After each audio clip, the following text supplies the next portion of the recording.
Hello everyone, I am Nishanti. I am currently doing first PG in clinical psychology. This video about depressive disorder. இந்த வீடியோட content ஒரு சைல்டுக்கு வர டிசார்டரை பற்றின இன்ஃபர்மேஷனை உங்ககிட்ட ஷேர் பண்ணிக்கிறது தான். Depressive disorder it is a mental illness. இது மேக்ஸிமம் சைல்டுக்கு தான் அஃபெக்ட் ஆகும். டிப்ரெசிவ் டிசார்டர் அப்படின்னா அடல்ட்ஸுக்கு வர எல்லா ஃபீலிங்ஸுமே அவங்களுக்கும் இருக்கும். எல்லாம் இல்லைனாலையும் ஒரு சில ஃபீலிங்ஸ் அவங்களுக்கு கண்டிப்பாக இருக்கும். அது எக்ஸாம்பிள், அவங்களுக்கு எந்த விஷயத்துலையும் ஒரு இன்ட்ரெஸ்ட் இருக்காது, அவங்க ரொம்ப சேடாக ஃபீல் பண்ணுவாங்க, அவங்களுக்கு எந்த ஒரு ஹோப்புமே அவங்க லைஃப்பில் இருக்கவே இருக்காது. இந்த மாதிரி ஒரு ஃபீலிங்ஸ் இது நார்மலாக அடல்ட்ஸ் ஒரு சில இடத்துல ஃபீல் பண்ணாலுமே சில்ட்ரன்ஸு இது ரொம்ப அதிகமாக ஃபீல் பண்ணுவாங்க. இதனால் அவங்களோட பர்சனல் லைஃபே அஃபெக்ட் ஆகும். நமக்கெல்லாம் ஸ்கூலில் பிடி பீரியட் வந்தால் என்ன பண்ணுவோம், ஹாப்பியாக விளையாட போவோம், இல்லைனா அட்லீஸ்ட் நம்ம ஃப்ரெண்ட்ஸ் கூட சண்டையாச்சு போடுவோம். ஆனால் இவங்க அப்படி இருக்க மாட்டாங்க. அவங்க ரொம்பவே அந்த பீரியட்ஸ் எல்லாம் அவாய்ட் பண்ணுவாங்க. அவங்க சோஷியல் இன்ட்ராக்ஷன்ஸ், ஃப்ரெண்ட்ஸ் கூட ஜாலியாக விளையாடுறது, ஒரு சண்டை போடுறது, அவங்க கூட நார்மலாக பேசுறது, சிரிக்கிறதுன்னு இப்படி எல்லா விஷயத்தையுமே அவங்க அவாய்ட் பண்ணிடுவாங்க. அவங்க கொஞ்சம் கூட இன்ட்ராக்ட் பண்ணவே மாட்டாங்க. இந்த லைஃப்பில் அவங்களுக்கு எந்த ஒரு அட்டென்ஷனும் இருக்காது. அவங்களுக்கு எக்ஸாமில் ஒழுங்காக கான்சென்ட்ரேட் பண்ண முடியாது. எந்த ஒரு டெஸ்ட்லையுமே அவங்க குட் பெர்ஃபார்மன்ஸ் கொடுக்க மாட்டாங்க. அவங்களோட அகாடமிக் ஃபீல்டு ரொம்ப லோவாக போயிட்டுருக்கும். அகாடமிக் பெர்ஃபார்மன்ஸே ரொம்ப லோவாக போயிட்டுருக்கும். அவங்க இதனால் பர்சனல் லைஃப்லையும் அஃபெக்ட் ஆகுவாங்க. லைக் அவங்களோட தாட்ஸ் மாறிட்டே இருக்கும். அவங்களோட எமோஷன்ஸ், அதாவது ரிலேட்டிவ்ஸ் கிட்ட பேசுகிறதா இருக்கட்டும், இல்லை அவங்க பேரண்ட்ஸ் கூட இன்ட்ராக்ட் பண்ணுற விதமாக இருக்கட்டும், அது ரொம்பவே அஃபெக்ட் ஆகும். அவங்களோட பிஹேவியர் வைஸும் அவங்களுக்கு ரொம்ப அஃபெக்ட் ஆகும். History of depressive disorder for childrens. நிறைய வருஷங்களுக்கு முன்னாடி சைக்காலஜிஸ்ட்டுக்கு ஒரு பிலீவே கிடையாது. அது என்னன்னா, அடல்ட்ஸுக்கு இருக்கிற நிறைய ஃபீலிங்ஸ் சில்ட்ரன்ஸ் கிட்ட இருக்குன்றதே. லைக் அடல்ட்ஸ் டிப்ரெஸராக ஃபீல் பண்ணுறது, ஹோப்லெஸ்ஸாக ஃபீல் பண்ணுறது, எந்த ஒரு விஷயத்துலையும் இன்ட்ராக்ட் ஆகாமல் இருக்கிறது, இந்த மாதிரி ஃபீலிங்ஸ் சில்ட்ரன்ஸுக்கு தெரியவே தெரியாது.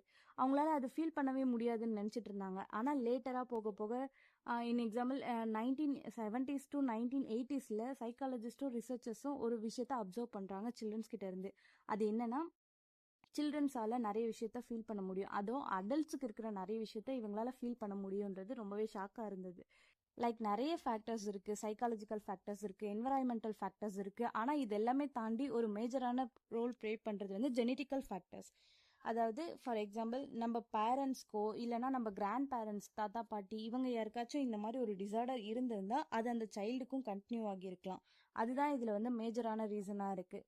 அண்ட் தென் ஒரு சொந்தத்துக்குள்ளே மேரேஜ் பண்ணிக்கிறது, அத்தை பையனை கல்யாணம் பண்ணிக்கிறது, மாமா பொண்ணை மேரேஜ் பண்ணிக்கிறது, இந்த மாதிரி ஒரு ரீசன்ஸ்னாலையும் அந்த சைல்டுக்கு இந்த மாதிரி ஒரு mental issue hour physical issue கூட நிறைய டைம் வரும்.